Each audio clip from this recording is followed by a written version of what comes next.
शुरू करें।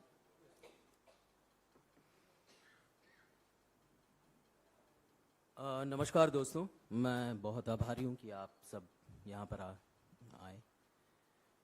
एक बहुत ही महत्वपूर्ण विषय, एक बहुत ही गंभीर विषय आपके समक्ष में लाया हूं। कैसे इतिहास को विकृत किया जा रहा है, कैसे इतिहास में कोई जो महान शख्सियत हैं उनको बेदखल किया जा रहा है। इतिहास में ये सुधार नहीं है, ये तब्दीलियां लाई जा रही हैं, ये एक षड्यंत्र है, ये एक साजिश है और ये काफी दिन से मोदी सरकार करती चली आ रही है।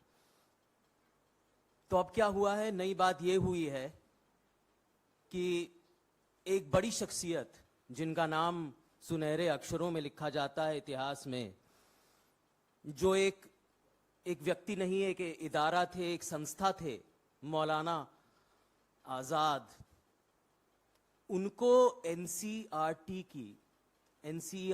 की 11वीं कक्षा की पॉलिटिकल साइंस की किताब से बेदखल किया गया है, खारिज किया गया है, हटाया गया है। अब उनका नाम उसमें नहीं है। तो ये नई बात अब उभर के आई है।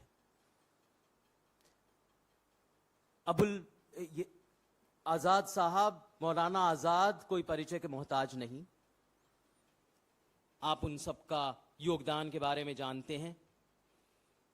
पहले एनसीईआरटी की 11वीं कक्षा की किताब में उनका जिक्र किया गया था कि कॉन्स्टिट्यूएंट असेंबली के संदर्भ में 1986 में कुछ जो 46 में जो कॉन्स्टिट्यूएंट असेंबली हुई थी, उसमें कई कमिटियां बनी थी। उसमें 8 मुख्य कमिटी थे और उसमें मौलाना आजाद की एक भूमिका थी, एक अहम भूमिका थी।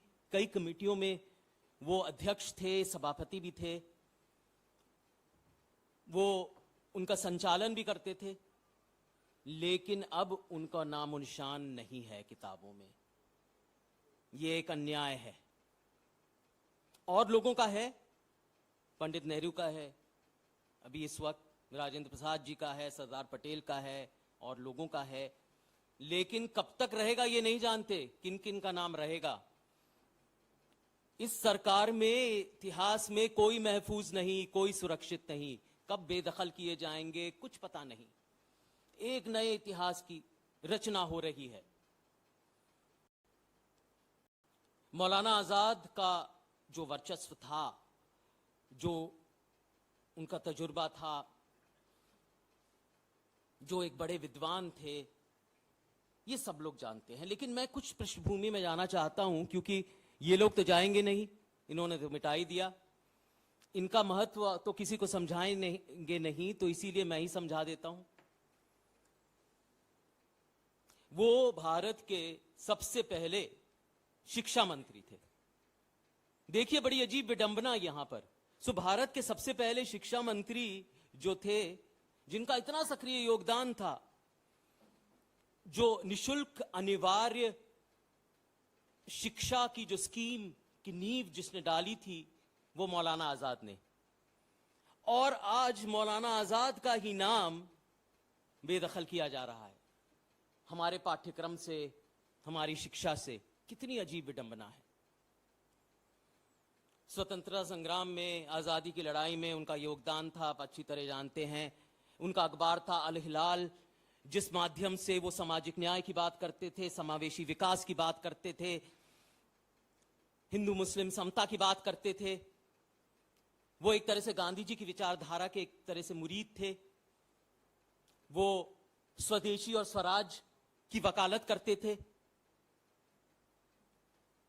जो नॉन कोऑपरेशन मूवमेंट हुआ 1920 में, वो कई जगह भारत में जो ये अभियान चलाया गांधी जी ने अंग्रेजों के खिलाफ, संचालन वही कर रहे थे।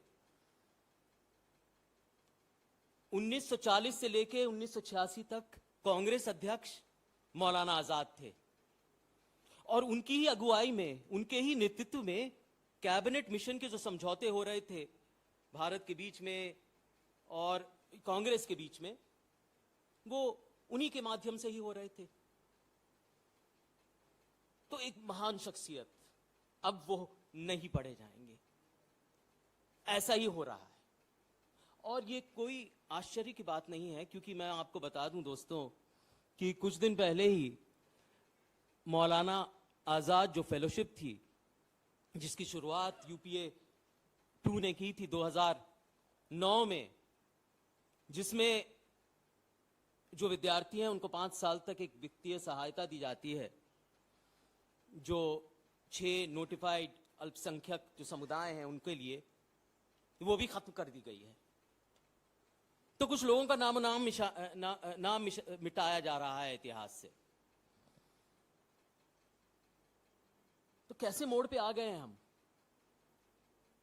ये सरकार, मोदी सरकार, इतिहास के किस मोड़ पे ले जा रही है और बड़ी शांति से,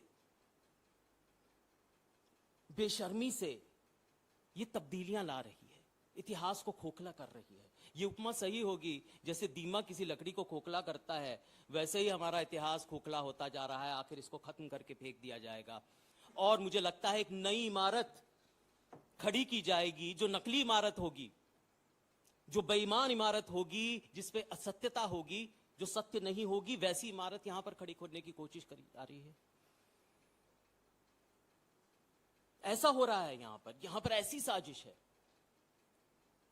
और ये लोग कर रहे हैं, जो संघ परिवार, ये लोग कर रहे हैं जिनके इतिहास में, स्वतंत्रता संग्राम में, आजादी की लड़ाई में योगदान के बारे में तो आप अच्छी तरह जानते हैं। नहीं जानते तो मैं बता देता हूं, योगदान था ही नहीं। भारत छोड़ो आंदोलन में उन्होंने कह दिया था कि भाग मत लेना, उनकी कोई भूमिका नहीं थी, न कोई बलिदान था, न कोई कुर्बानियां थी, कुछ नहीं था। वही तिरंगे को जिन्होंने अनादर किया, कहा कि नहीं भाग लो, संविधान बनाने में कोई भूमिका नहीं थी, लेकिन अपना इतिहास वो खुद बना रहे हैं, खुद ब खुद बना रहे हैं। तो मैं ये सिलसिला आपको बता दूं कि हो क्या रहा था कुछ दिनों तक। ये संसद में भी वैसा ही हो रहा है जैसे इतिहास को बदला जा रहा है। एक संसदीय प्रणाली होती है, संसद का रिकॉर्ड होता है, जो विपक्ष जो आवाज उठाती है, सरकार को आईना दिखाती है, जो आलोचना करती है, जो दिक्कतें हैं उनको दर्ज करती है, जो गरीब आदमी है उनकी, वो भी आप मिटा रहे हैं। तो भाई वो तो हमारी विरासत है ना, वो तो संसदीय प्रणाली की एक धरोहर है, वो तो अगली पीढ़ी तक जाना चाहिए। एक तरफा इतिहास तो हो नहीं सकता। लेकिन अगर हम अडानी जी और मोदी जी की सांठगांठ की बात करते हैं तो आप इसको हटा देते हैं, ये दर्ज नहीं करने देते। इतिहास इस तरह से भी विकृत होता चला जा रहा है। हर तरफ आप देखें, हर पहलू में देखें, जिधर देखें, हर मोड़ पे देखें, ये इतिहास को विकृत करने की, ध्वस्त करने की कोशिश कर रहे हैं। और एक काल्पनिक इतिहास जिसका नींव बेईमानी है, उस पे खड़ा करना चाहते हैं। History has become mythology. इतिहास है वो पौराणिक हो गया है, इसकी वास्तविकता क्या है अब किसी को पता नहीं। तो ये सिलसिला कुछ दिन पहले शुरू हुआ था एनसीईआरटी का। एनसीईआरटी आप जानते हैं, मैंने पढ़ा है इतिहास, मैं इसको जानता हूं थोड़ा बहुत अच्छे से। उस समय ऐसी कोई साजिश उस समय नहीं थी जब मैं पढ़ा था। तो ये सिलसिला शुरू हुआ 2017 से, जहां पर कुछ तब्दीलियां की गई, सुधार कहते हैं उनको। 1334 सुधार या तब्दीलियां हुई। फिर 2018 में जब नए शिक्षा मंत्री आए तो उन्होंने कहा कि अरे भाई, यहां पर जो विद्यार्थी हैं बड़ा बोझ हो रहा है उन पर, बड़ा मानसिक तनाव है, उसको थोड़ा हल्का करना चाहिए। भाई, आप बोझ उनका हल्का कर रहे हैं कि इतिहास को ही हल्का कर रहे हैं? जो इतिहास में आपको भारी पड़ रहे हैं, जो आपकी विचारधारा के खिलाफ हैं, जो समता समरसता की बात करते हैं, जो सामाजिक न्याय की बात करते हैं, जो समावेशी विकास की बात करते हैं, जो आपकी राजनीति के, आपकी सियासत के जो खिलाफ जा रहे हैं, उन्हीं को हटा रहे हैं, उन्हीं को बेदखल कर रहे हैं, इतिहास को हल्का कर रहे हैं इस तरह से। कोई बोझ नहीं हल्का कर रहे। बोझ हल्का करते तो फिर और जो वैज्ञानिक जो विषय हैं, जो और पाठ्यक्रम है, उनका भी कम होता। उनका नहीं कम हुआ, सिर्फ इतिहास का कम हुआ, सोशियोलॉजी का कम हुआ और पॉलिटिकल साइंस का कम हुआ। तो ये एक साजिश की तरह है। तो जब महामारी आई तो फिर और ये उनकी दलील बढ़ गई कि नहीं नहीं, ये तो कम करना है, ये तो हम करेंगे ही, ये तो हमारा प्रण है, ये तो हमारा संकल्प है, जरूर करेंगे। तो उन्होंने फिर करना शुरू कर दिया। तो इसका निष्कर्ष क्या हुआ? इस बार जो सुधार आए, ये तीसरा राउंड था इस सुधार का। इस बार जो सुधार जो इन्होंने किया, ये बहुत ही आपत्तिजनक है। गुजरात के दंगों को बिल्कुल मिटा दिया, अब कोई जिक्र नहीं है। ये बिल्कुल मिटा दिया कि आरएसएस उस समय 47 में बैन हो चुका था, सरदार पटेल जी ने किया था, ये है नहीं जिक्र इसका। कई शख्सियत तो आप बेदखल कर ही रहे हैं। और इतना ही नहीं, देखिए मैं सामाजिक न्याय के बहुत करीब हूं, मैं इस विषय में बहुत जानता हूं। जो सामाजिक न्याय जो है, ये जो जाति प्रथा है, एक तो कुरीति की तरह है, एक प्रणाली जो ऐसी है जहां पर अत्याचार होता है, जहां ऊंच नीच होता है, जहां भेदभाव होता है। लेकिन वो दिखाना चाहते हैं कि ऐसा कुछ नहीं है। यहां पर तो बिल्कुल समरसता का समाज बना हुआ है, चांद सितारों का समाज है। यहां पर तो एक इस चमन में खिलखिलाते फूल है और कुछ नहीं। तो जाति प्रथा है, उसका जो अत्याचार है, उसका जो जुल्म है, उसको भी आप मिटाना चाहते हैं, वो भी मिट रहा है। जरा सोचिए किस तरह का इतिहास रचा जा रहा है। मैं तो हैरान हो गया ये देख के। और ये सिलसिला पर्दाफाश हो रहा है, आस्ते आस्ते आप जा रहे हैं। और भी बाद में आपको पता चलेगा कि क्या क्या हो रहा है जब और ऐलान करेंगे। समाज में एक वर्ग है अवर्ण, उसको पहले से ही समाज के दायरे से, समाज की सीमाओं से बाहर कर दिया गया है। वो पहले से ही अवर्ण है। लेकिन अब इतिहास से भी उनके बारे में पढ़ नहीं सकते। अत्याचार जो हो रहा है उसके बारे में आप जान नहीं सकते। अगर आप जानेंगे नहीं तो सुधार कैसे होगा, मानसिकता बदलेगी कैसे, समाज आधुनिक कैसे होगा, ये बहुत बड़े प्रश्न हैं।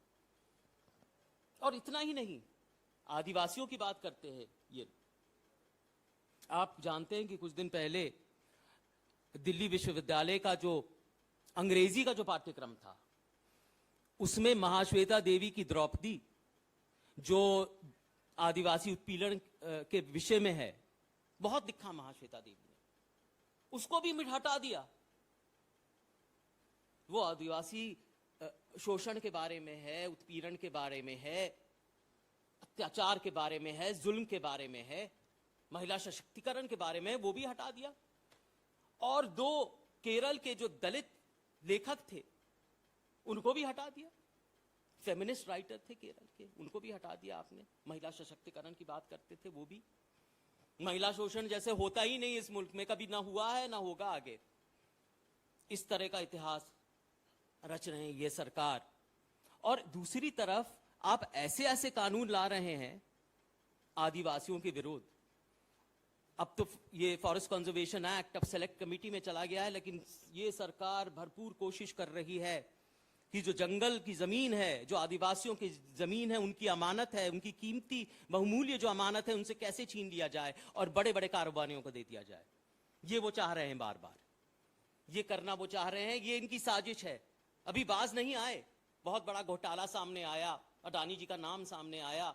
ये है कि देश की सारी परिसंपत्ति इनको दे दी जा रही है, लेकिन बाज नहीं आए और संशोधन ला रहे हैं कानून में, ताकि यहाँ की जो जंगल है, जो आदिवासी की जो धरोहर है, उनका जो उनकी विरासत है, वो भी नहीं रहे उनके साथ। मैं काफी भावुक हो रहा हूं क्योंकि ये विषय मेरे बहुत करीब है। इस तरह के ला रहे हैं तो इतिहास बदला जा रहा है, बड़ी बड़ी शख्सियत को मिटाया जा रहा है, बेदखल किया जा रहा है। और दूसरी तरफ आप जानते हैं क्या हाल हो रहा है, क्या दुर्दशा है, मुफलिसी है, बेरोजगारी है, महंगाई है, मंदी है। और जो आंकड़े आ रहे हैं, कारोबार बिल्कुल ठप बैठे हैं, जो औद्योगिक उत्पादन है वो कम हो चुका है, और जब वो कम होगा मतलब रोजगार और कम मिलेंगे। नियुक्ति होने से कुछ नहीं होता, आपको नए रोजगार का सृजन करना चाहिए। वहां पर सरकार तवज्जो नहीं दे रही, सिर्फ यहां दे रही है। और जो एक लंबी सूची है मेरे पास, लेकिन इतना वक्त नहीं है, बस इतना कहूंगा आखिर में कि इतना ही नहीं, आप हर तरह से बदलाव कर रहे हैं। रोड के नाम भी बदल रहे हैं, शहर के नाम भी, बस्तियां के भी, गांव के भी नाम, और दूसरी तरफ से इतिहास में भी हस्तक्षेप कर रहे हैं। बहुत बहुत शुक्रिया। English. Thank you, friends, for being here. I'll repeat the same thing in English.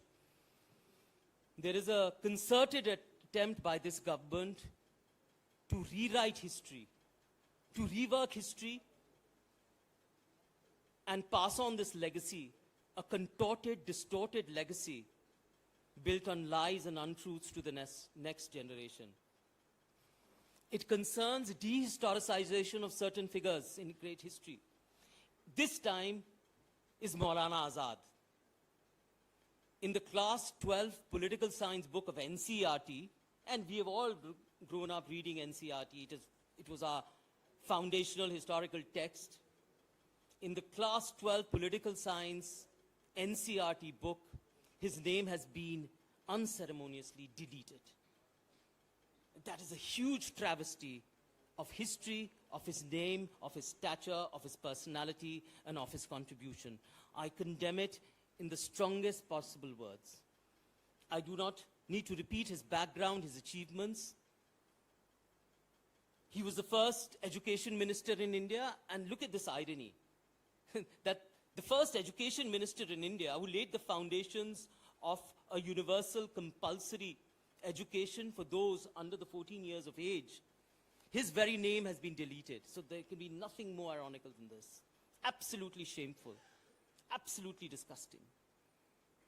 He had a huge contribution to play in the freedom movement. We know he was a great scholar. All the ulema looked up to him. There is no need for me to remind you that he was not a man, he was an institution. A follower of Gandhian principles, an advocate of Swaraj and Swadeshi. He was a part of also the Constituent Assembly and all the committees of the Constituent Assembly. In fact, that is where the deletions have taken place. Earlier, he was mentioned as heading some of the committees which were set up to look at the work of the new constitution, and now his name is no longer there. Nobody is safe from the history of this government and the pace in which they are rewriting it. This started a couple of years back when there was an attempt to change, and the many changes were made, about 1,300 of them in 2017. That process has continued, and that too by a system, by a group of people, by a Sangh Parivar who had absolutely no contribution to make in the freedom movement, in the Quit India movement. In fact, they forbade others from joining the Quit India movement. They disrespected the national flag. They had no role in the making of India's constitution and laying down any laws. They are the ones who are imposing themselves on our history and trying to change it for generations to come. Look at the irony here. Not only that, what they have done in the third round, which is available now, and this has been going on for the last 2 years, is that any reference to the Gujarat riots has been obliterated. There's absolutely no reference to that. There is no reference to the banning of the RSS after the assassination of Mahatma Gandhi. And another subject that's very close to my heart is the subject of social justice and the caste system. The atrocities that took place during the caste system have been downplayed now, as if nothing ever existed. India was a society of economic and social equity. Absolutely amazing. This goes hand in hand because there are many aspects to it. In Delhi University, if you do recall, some time back, in the English course, Mahashweta Devi's Draupadi was also removed. Mahashweta Devi, as you all know, is a big advocate of tribal rights. She has written consistently and persistently on this subject. If you remove her, you are virtually making the tribal population incognito, dehistoricizing them, removing them, throwing them out of history. This is completely unacceptable. It is a process that has been going on. We strongly object to it. And meanwhile, you have unemployment, there is poverty, there is increasing inflation, and the economy continues to be in doldrums. Thank you very much.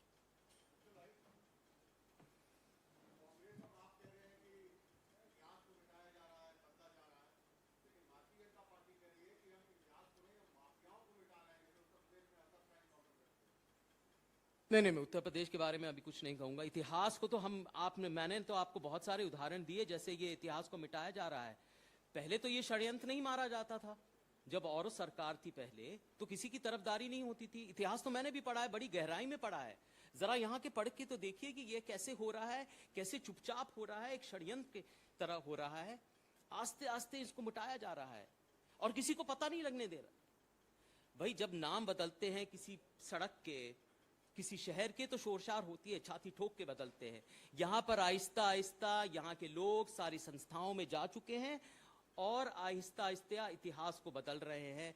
और जैसे आने वाली पीढ़ी है, जैसे ये देखेगी, जैसे भविष्य ये देखेगा, ये दूसरा इतिहास देखेगा। ये ऐसा हम करने नहीं देंगे, क्योंकि और भी माध्यम है, एनसीईआरटी नहीं, ऐसा करने नहीं देंगे। लेकिन इनकी ये साजिश जारी है।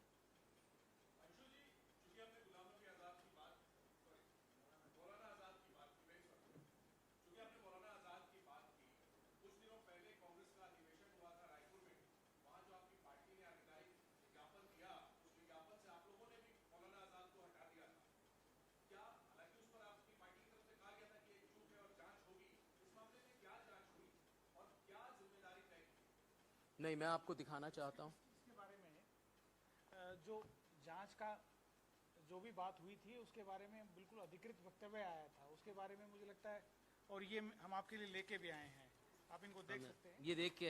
ये देख लीजिए जो गलत फहमियाँ, जो इनकी तो आदत है ना कि जो सच है उसको झूठ कैसे बता दिया जाए। ये तो अंदर की है, विज्ञापन में नहीं। हाँ, तो ये देखिए उसका, देखिए मैं ये प्रेस वार्ता उन्हीं के नाम पे कर रहा हूँ। तो हमारे जो दिल में और कांग्रेस पार्टी में इनका जो महत्व है, हमारे इतिहास में जो महत्व है, वो तो है ही है। उनकी जो जरूरत है आज इस तरह के माहौल में, वो तो हम सब जानते हैं। और ये प्रेस वार्ता भी इसीलिए हो रही थी, तो इसमें कोई संदेह नहीं होना चाहिए। Any other question, please?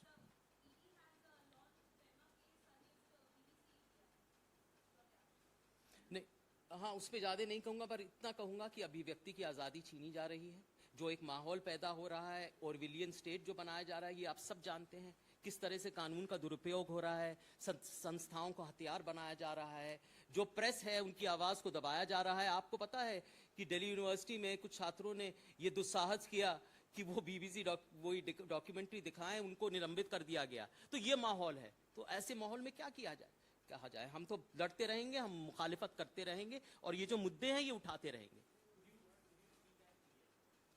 This very one? Yeah. Well, we know the atmosphere that has been created by this Orwellian sort of state here, where the freedom of press and expression has been completely clamped down. It is nothing new, it has been happening. There are changes in laws, but far from that, there are threats and intimidation. So whoever dares criticize this government is actually thrown in jail. Right? So there was an incident where in Delhi University, a few students dared to show the BBC documentary on Gujarat. They were immediately suspended. This is the kind of state we live in. And, I really fear about the freedom of press as well. The new IT laws that have come out, they'll be under much critique, but nothing deters this government. They are determined to impose a dictatorial government in which the executive rules. So you have the tyranny of the executive. This is what I call it. कार्यपालिका का आतंक है यहाँ पर, और कुछ नहीं।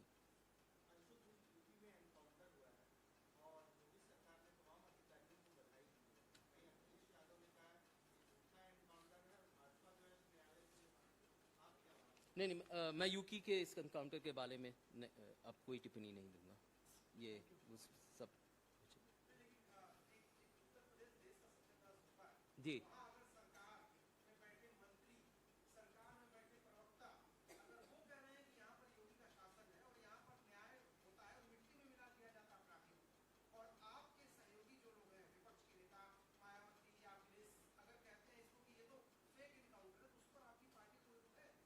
नहीं नहीं, अभी ये किसी और संदर्भ में था, ये प्रेस वार्ता, तो उस विषय पर ही रहते हैं।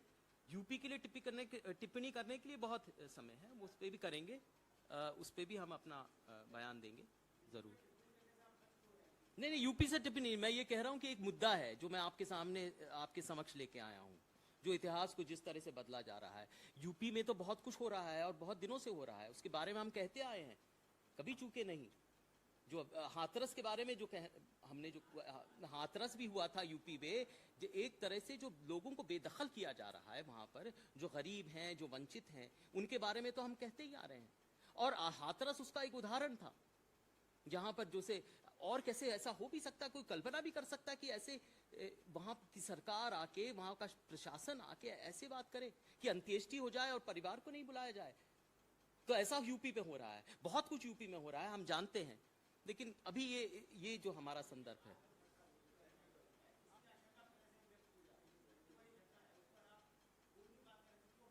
नहीं बच नहीं रहे हैं, नहीं नहीं, वक्तव्य देंगे। हम इस पे वक्तव्य होगा, और ऐसे बहुत सारे विषय हैं जी। नहीं नहीं नहीं, ऐसा नहीं है, हम कहेंगे इस पे हम टिप्पणी देंगे, जरूर देंगे, लेकिन ये विषय पे अभी ध्यान आकर्षित मैं करना चाहता हूं, जो मैंने कहा। प्रेस कॉन्फ्रेंस डिरेल नहीं होने देना चाहते।